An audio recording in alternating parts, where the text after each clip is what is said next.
This is Yorkshire. In Yorkshire, 2 clubs got their members together for a tournament and a bunch of other people came, including me. We're not talking a grand tournament, so already some people are turned off as this is not competitive enough for them. There's no store credit on the line or golden tickets or paid expenses for another tournament. Its purpose is fun, and that is the kind of event I like. I have some minor gripes with the tournament, so let's go over them first, just to get them out the way.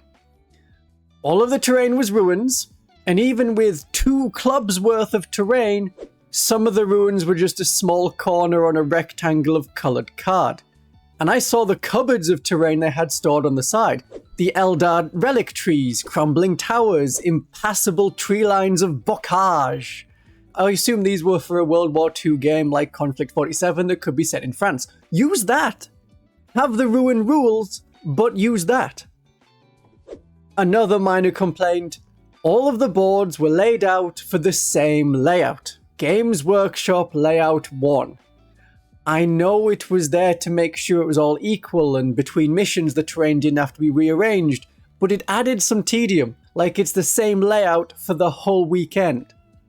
And I had mild disappointment at the rules. The tournament pack said there would be twists and challenger cards in effect. That's cool, that's different, let's go! At the event, the tournament organizer said there had been questions about it, and to be in line with other, boringer tournaments, they would not be using those cards. I prefer a bit of variation in my events, so you're not playing the same missions on the same board with the same armies over and over again, tournament after tournament. If you didn't want to use the challenger cards, go to events that don't use them, but I thought I was at an event that used them. Expectations did not meet reality. What was promised in the tournament pack didn't happen at the tournament. Food was good though. We did have Yorkshire puddings on the Sunday. Yorkshire people are very competitive and take a more, oh, not only will I beat you, I will beat you with both hands tied. Oh, I said, and what if my hands weren't tied? Could you still beat me then? But the Yorkshire spirit was in full effect. This is roughly how an exchange went. Oh, Army at Faith, sisters. I see you picked a detachment with a low win rate. Well, that's nothing. I have Drukari, and I've never even played that codex before today. Oh, never played that codex? I haven't even played this edition, and I'm using Genestealer cults, one of the hardest armies to play. Look at you two with your codex books. I'm using Deathwatch, and we only have an index. Easy mode. You have a codex. It's Imperial Agents, and that's what I'm using. Oh, and I bet you're using Imperialis Fleet as your detachment. I'm using Assassin Elimination Force. Or at least you can score points. My army isn't even painted, so I can't ever get to 100 points because I can't get the painting bonus. Yeah, that guy went too far. But they had bought their army secondhand like a week before. There were more Imperial Agents players than expected, which was nice. So this tournament had 5 games, and I came second with 5 wins and no losses. So we'll be going over my army list, what all of the units do in the army, the kind of tactics I had, and a brief summary of all of the games I played. What's the army? It's the Army of Faith. We have 10 Seraphim and they have Inferno pistols. That is more Melter in the army, and these are on the board so they can jump forward when required to shoot, ideally getting within 3 inches, then we're doing at least 3 damage for every Inferno pistol shot that gets through, and then they can pull back 6 inches with Angelic Ascent. There are 2 squads of 5 Seraphim, they have Hand Flamers, they complete secondary missions, they're getting behind enemy lines, they're clearing lightly held home objectives. Why not have Hand Flamers on the 10 Seraphim, because that could be good Overwatch. But I don't need more Flamers, and I have Overwatch options with the Palatine and the Dialogus and the Battle Sister squad. They have Melter weapons and a Condemner bolt gun. In this squad, 2 hit rolls, which can be made into 6s with the Dialogus, and 2 Miracle Dice, which we can do in the Army of Faith, and on Overwatch. So we're hitting, and those hits are lethal hits because the Palatine's in the unit, so they auto-wound. And AP-4 can mean no save. Who says you need to roll dice to attack and destroy your enemies in this game? Or the other main unit I used Overwatch on is Junith Eroita's squad. That's a Dominion squad with 4 Flamers, a Hand Flamer, and of course Junith's twin-linked Flamers. The 10 Seraphim will sit between the first wave of Dominions, the ones not with Junith, and the next wave, which is the Battle Sister squad and the Sacrosanct squad. So almost my whole army can be -1 to be hit because Blinding Radiance is an aura when it comes from the Seraphim. And I want those 10 Battle Sisters to be safe. They are a key unit for knocking out tanks and monsters and lone characters. The Dialogus can let them pass 2 6+ invulnerable saves. The Melter Guns can cause damage. We could make a damage roll automatically a 6 +2 for Melter. So against 8 wound enemies, like Carnifexes and Hellbrutes, they are instantly killed as I use a Miracle Dice to hit, automatically wound, and use a Miracle Dice for the damage roll. And if I need to do 1 more wound on an enemy, I have the Condemner Bolt Gun. That has devastating wounds, so enemies near death that have a good invulnerable save, let's make a wound roll into a 6 with the Dialogus. And the Palatine in the squad is like a pocket Palatine for combat. You charge the Battle Sisters, some Battle Sisters die, then the Palatine will smash. As long as I have the Miracle Dice, which is why a lot of the army is focused around getting Miracle Dice. So we have the Litanies of Faith and Divine Aspect on those two, because that will get me, maybe, some more Miracle Dice. The Battle Sister unit moves up the board, usually the centre, and claims a central objective with Defenders of the Faith before moving on to another objective. The Flamer Dominions with Junith are always -1 to be hit. They can be on a flank away from the central 10 Seraphim. That's a bit more endurance, just my entire army is -1 to be hit, so it stops enemies casually knocking out 10 Sisters. If you want them gone, you need to put in the work. Junith gets me command points. Because usually on the enemy turn, I plan to use Blinding Radiance and Overwatch and then Grenades or Divine Guidance in my turn, so I need extra command points. Take a leadership test in the first 2 turns, and then use low Miracle Dice in the later turns. The Dominions protect an objective in No Man's Land. The Canoness and the Sacrosancts will take the 3rd objective, the one Junith and the Sisters didn't go for. And hopefully I'm able to make this unit a big distraction piece, because they are less valuable than Junith or the Palatine Dialogus Battle Sisters. With Blinding Radiance, this unit is -1 to be hit, and because of the Sacrosanct unit rule, they're -1 to be wounded as well. Kinda tough. And we have the Damage 2 Spear and the Mauls to get through all of those Space Marine types that have 2 wounds. The Canoness could have a Power Sword and a Rod of Office, then the Sacrosanct could reroll hit rolls of 1, but this Canoness is more of a combat Canoness. She's there to give Divine Guidance to the unit, then our AP1 Mauls become AP -2, very important for actually killing Space Marines, and this Canoness's Blessed Blade, which has lethal hits as well, is the Blade of St. Eleanor. So why are we giving the Blade of St. Eleanor to the Canoness when usually people give the Blade of St. Eleanor to the Palatine? Well, this Canoness is getting stuck in, so is more likely to generate Miracle Dice from the Blade compared to the Palatine, who will occasionally get into combat. The Canoness has precision and a good enough profile to get rid of enemy characters. If the Palatine needs to do that, then we have Epic Challenge. And then the Mortal Wounds from her Rapturous Blows can be assigned to the character, because that is how precision works now. There are 2 Exorcists, we don't need to expose them to the enemy, we can fire indirectly. If one doesn't kill a tank, the other one should finish it off. There's a Castigator with a Battle Cannon who can be a bit more long range. The Battle Cannon is another good way to take on enemy monsters and large squads of Space Marines or Chaos Space Marines. And as long as one Heavy Bolter shoots something somewhere, that is where I can put the Rites of Castigation, which will help the Exorcist Missile Launcher have more armor penetration to more likely get through the enemy save. There is a Mortifier. They will die. They will generate Miracle Dice as they die. It makes a good first wave ahead of the Battle Sisters, and when it takes an objective that the enemy want to take back off me, so they're probably going to take it on in combat, it then fights on death, on a 2+.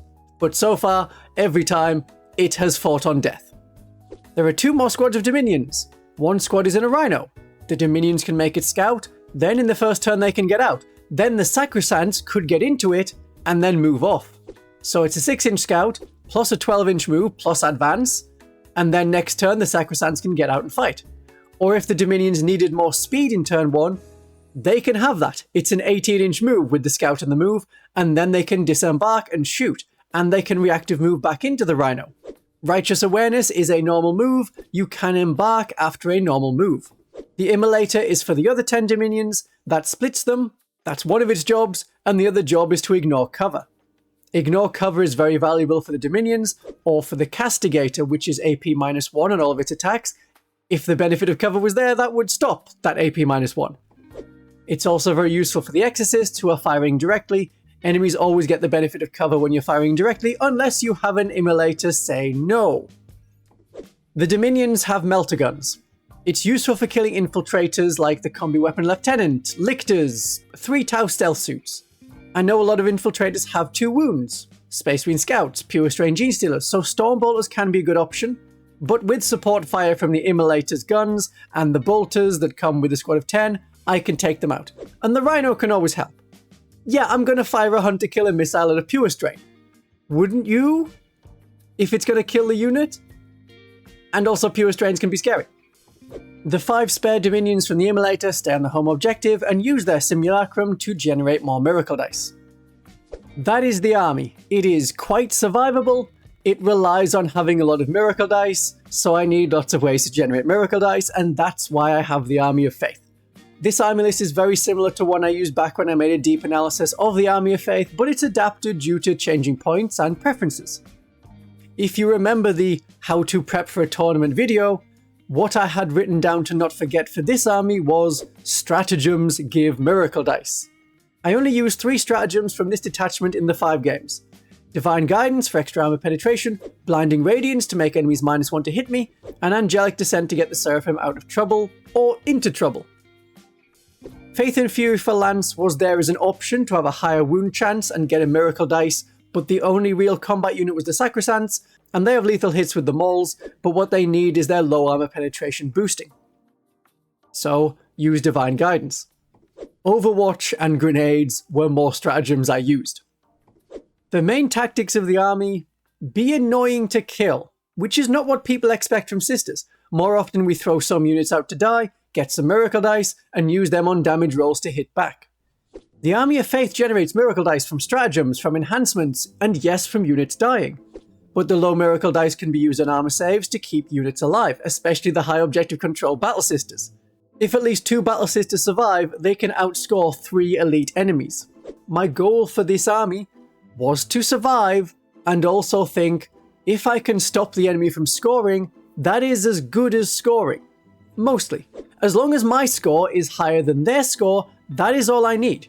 Now, it didn't work well in a tournament environment because it meant I came second. The person who came first had higher victory points for all of their wins.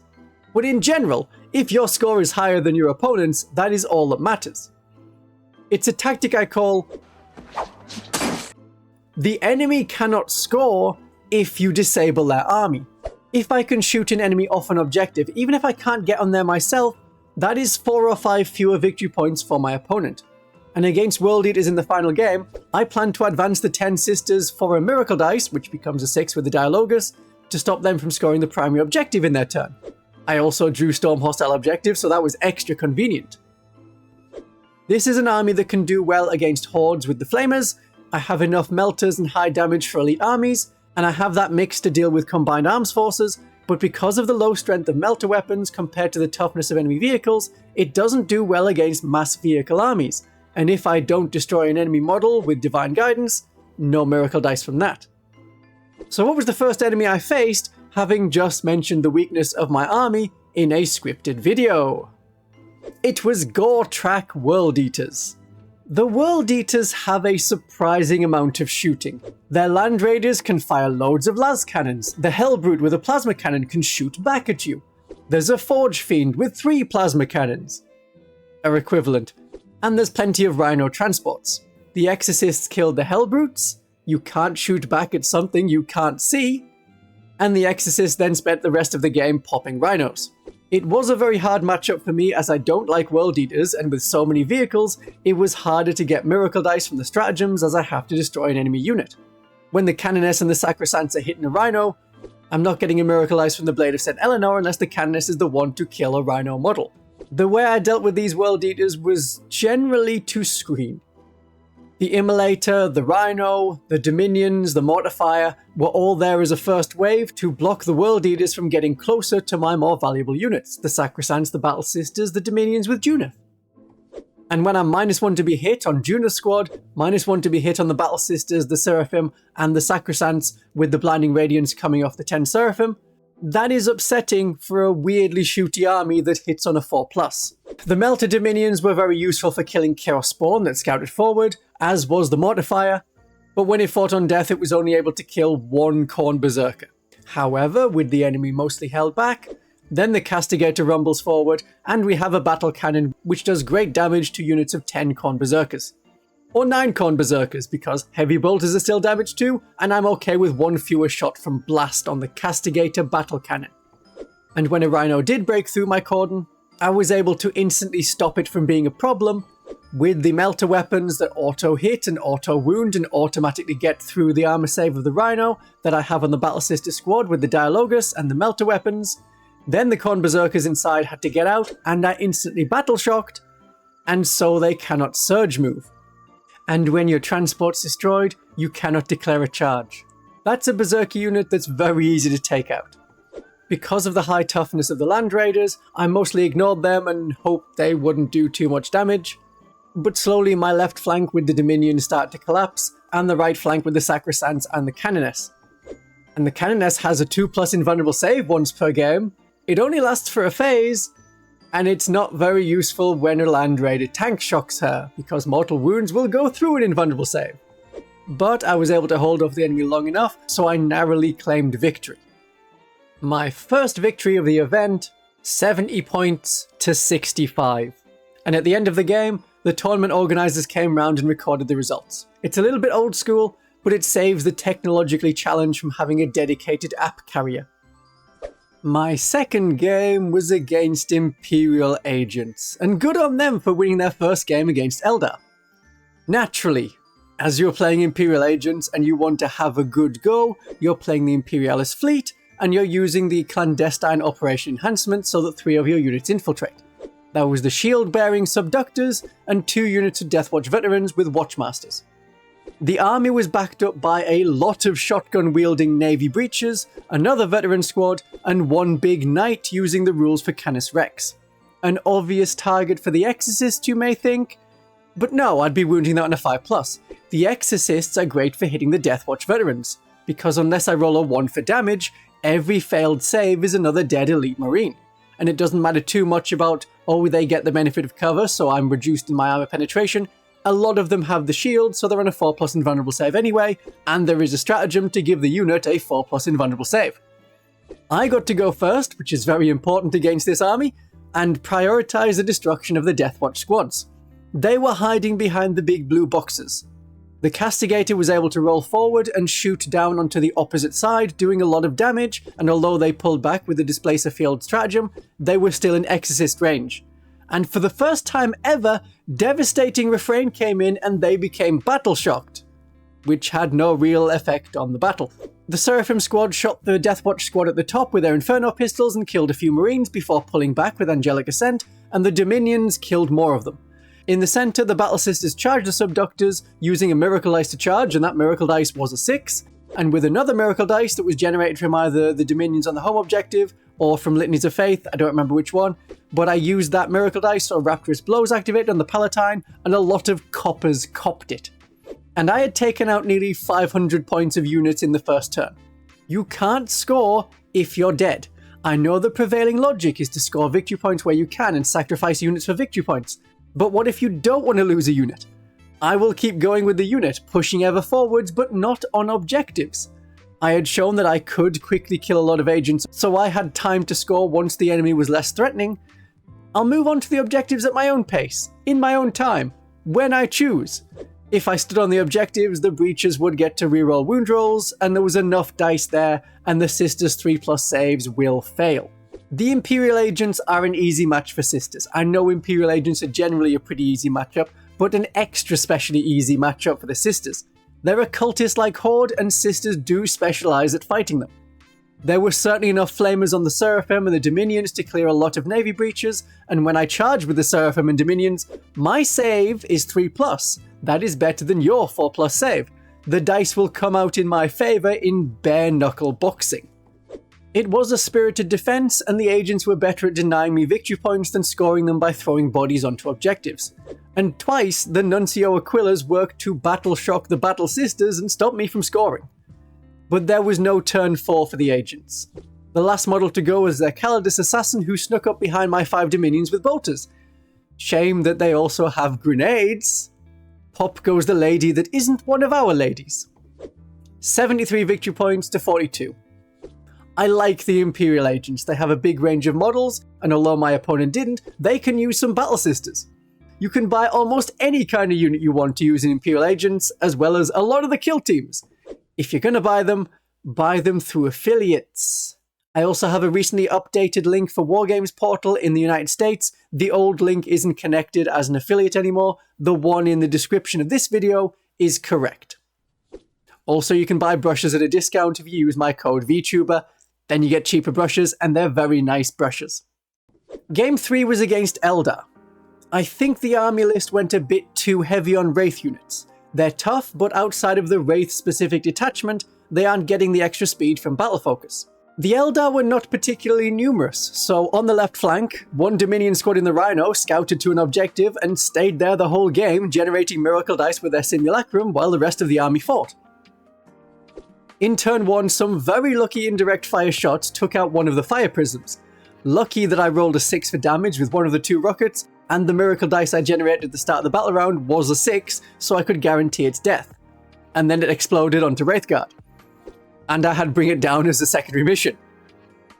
It then didn't help that the Wraith Lord charged my Mortifier, and the Mortifier killed the Wraith Lord as the Wraith Lord fluffed its attacks. Very bad luck for the Eldar player. The Banshees with the Phoenix Lord went to combi charge the Immolator Dominions and the Seraphim, but the Dominions' reactive moved closer to the Banshees to be in the way to prevent a multi-charge. There was no Overwatch available because of a battle focus ability. But after the Banshees consolidated from killing the Dominions, they moved into the Seraphim. With a big Eldar shenanigan battle focus pile-in, the Seraphim slapped a couple of them, and then in my turn I shot them to death with my pistols in close combat, and the Inferno pistols were needed to kill Jane Zar as she only failed 2 invulnerable saves. And a lot of those Banshees were passing invulnerable saves. So with no enemies in combat, the Seraphim moved 6 inches into position to help the Sacrosancts and Battle Sisters to be -1 to be hit for the next Eldar turn. Their attack was kind of blunted, with the -1 to hit on whatever they wanted to be shooting. I had some bad dice rolls of my own. The 2 Seraphim squads dropping down didn't do well. One squad was shooting Guardian Defenders, and I killed 3 with all of those hand flamers, and then I charged in, and I got slapped. Not ideal. The same happened to the other Seraphim squad against Storm Guardians. I shot them, killed barely any, charged in, and it didn't go well. So my opponent had a good time, and the dice reached a balance after my Exorcist's early success. But my bad luck meant that the Eldar always held 2 objectives, and my score was lower than it should have been, and theirs was a bit higher than it should have been. 73 victory points to 50 victory points. And as the last game of the day, no one was really playing their best. And my opponent said at the end, "Curse you, you Monkai, your God Emperor is no true religion." Or maybe he said something like, "Oh, I hope Christian von Carmian has a Ko-fi link for tip money or signing up for a 1-to-1 army support tailored to you." It was one or the other. So after a rest, which some people call sleep, Game 4 the next day, and I was playing Adeptus Mechanicus. The Adeptus Mechanicus after the recent balance patches can be rather nasty, with Call having a Oath of Moment type ability. I went first, and I lost my Dominions very quickly. But the Admech, despite their assorted buffs and benefits, do not like the -1 to hit from Blinding Radiance as a stratagem. But the Admech had their own. With the Protector Imperative, Admech units are -1 to be hit in combat. With the Skitarii Hunter cohort, the infantry have stealth. That could be countered with the Light of the Emperor stratagem, but I didn't need to. I got close, didn't charge, used auto-hitting flamers on Junus Dominions and the Seraphim when they dropped in, and that was mostly what I needed to get through the Horde. This Admech army was a Skitarii Horde with 2 June Crawlers to give a 4+ invulnerable save to them as an aura, 4 Iron Strider Walkers, a unit of Castellan robots, and some Cataphron tracked servitors. Those breaches collapsed early on to the melter guns of the Dominions, and then the many lethal attacks of the Sacrosancts. It was the Castellan robots that came to deal with the Sacrosancts, and as my Canoness's Blade of St. Eleanor has free precision, I killed the Datasmith leading the Castellans, and that removed the 4+ Feel No Pain, and so in my coming turn, it left the Toughness 9 robots at the mercy of my Castigator and Exorcist's Strength 10 attacks, while the robots flailed at the Canoness's 2+ invulnerable save until she was ready to fall back. I was facing another army that I was perfectly set up to counter. If every tournament game could give my sisters lots of Toughness 3 enemies with a couple of light vehicles for my Exorcist to take out, that would be great. The Admech claimed the center, but I was able to horseshoe around them until the Seraphim took their home objective, and that left them entirely in the center. This game went almost entirely my way, except for a mean old Tech Priest Dominus who chased down my Immolator, which had survived the first turn on 2 wounds, and he hit it with a data spike. But good fun was had by both of us, and I could see how the Admech army would be very hard for people to play against if you're not playing Battle Sisters. 72 victory points to me, 44 for the Adeptus Mechanicus. The final game was back to World Eaters, but a Berserker Warband horde with a lot of choppy boys. 60 Berserkers! That is like my thing? Unless it is 70 Battle Sisters. In the Berserker Warband, the Berserkers get an extra attack and 2 more strength if they charge. Bad for the Toughness 3 bodies, as you're getting a lot of attacks and wounding me on 2s. So if I could survive a round of combat against their base profile, I would charge them. There is no fallback and charge in that detachment. I will still die in the enemy fight phase, but the Berserkers are not advancing and charging or moving at all. But as their blood is sticky objectives, as it is for us in the Penitent Host, shooting the enemy to death on objectives was not quite an option. It wasn't going to work where it had worked against previous opponents, so that was where I advanced 10 Sisters with a Miracle Dice and stopped 10 Berserkers scoring the primary mission. The World Eater's tactics was very simple: move everything forward, surge move when shot. The fun thing is, Divine Aspect potentially causes Battle Shock, and enemies that are Battle Shocked cannot surge move. Over the course of the game, 3 different units were hit by Battle Shock from how very pretty my Dialogus was. And that Battle Shocked Berserker unit is now perfect for my Castigator's Battle Cannon and Heavy Bolters, and then other sister units to follow up. No surge move if Battle Shocked. And the Rites of Castigation are now active. And when I did want to charge the enemy, I wasn't going to shoot them with pistols in case I killed one of them, so the Canoness and Sacrosancts were happy to charge with their damage 2 mauls. And there, the armor penetration boost with Divine Guidance helped me get through their save. This mission was linchpin, so it was rather important to take the enemy's home objective and defend my own. The 2 squads of 5 Seraphim dropped in to take the enemy home objective. There was a Rhino with cultists inside on that objective, the idea being if the enemy charged and got rid of the Rhino, the Jackal cultists would fall out onto the objective, and once they recovered from Battle Shock, they would hold and sticky the objective. Otherwise, dropping in a unit like my Seraphim, their hand flamers can't hurt the Rhino. The Exorcists had already destroyed the Rhino in turn 1 before they turned their guns onto the deep striking 8-bound once they turned up. So in turn 2, the Seraphim's hand flamers could deal with the Jackals. Khan and 10 Berserkers were in a Rhino to respond to deep strike threats, but with those Seraphim in 2 squads, it took Khan's lads 3 turns to kill half their points worth, because after 1 squad died, I used Angelic Descent to return the other to deep strike, so Khan would have to chase them down on the other side of the board. I died slowly. As the World Eaters had the mid-board right away, they capped out in secondary missions, but by reliably holding onto my home objective and scoring the primary mission a lot on turn 4 and 5, whereas my opponent was not scoring maximum victory points once they lost their home objective, the linchpin, I won by 2 victory points. Part of that was by using Defenders of the Faith on 2 objectives. I didn't have a lot of units to complete secondary missions at the end, but aside from Khan's squad in the World Eaters deployment zone, they only had a lone Rhino on 4 wounds. This was a good tactic matchup for me, if not a good army matchup. The World Eaters wanted to rush me down and stop me from scoring in the first turns, and I was happy to kill them in turns 1 and 2 and score later on. I had enough Dominions and the Mortifier to block the enemy's charges, at least from getting through to the important things. Some of you may die, but those are miracle dice I'm prepared to accept. It was a very narrow victory despite that. If you thought the Challenger cards would swing it against me, I would have had 1 Challenger card at the start of my 4th turn. And I didn't come to a tournament that I thought would use Challenger cards with the tactical idea of kill the enemy early on and score later, but with a Challenger card boost. Clearly the tactic works without challenger cards. It is how the Army of Faith works, because I have a lot of miracle dice and because I can use 2 per unit per phase. I don't think I lost a single sister, apart from the 5 Seraphim, in battle rounds 4 and 5. There was enough miracle dice for the remaining attacks of my enemy. On the table next to me, the first place was getting decided.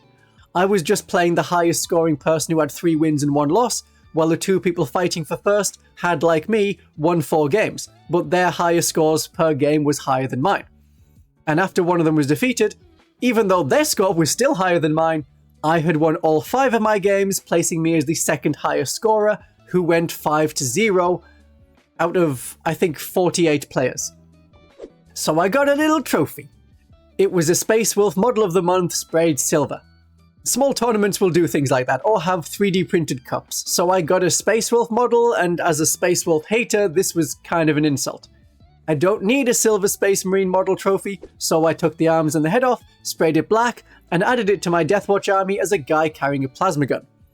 The shoulder pad is a silver skull shoulder pad. I cut off the bottom part of the jaw, and then painted on the rest of the symbol. And that's how you get the Cowled Wardens. So there's no need for me to buy the Aquila/Decimus Kill Team box when sold separately. If anything, I prefer it when trophies can be fielded in future games. That is how you do well at a tournament with the Army of Faith. If you want to find out how to use the Hallowed Martyrs, I have an interview with someone who is really good at using the Hallowed Martyrs, and you'll learn a thing or two from them. My darlings and viewers, have a great day of 40k.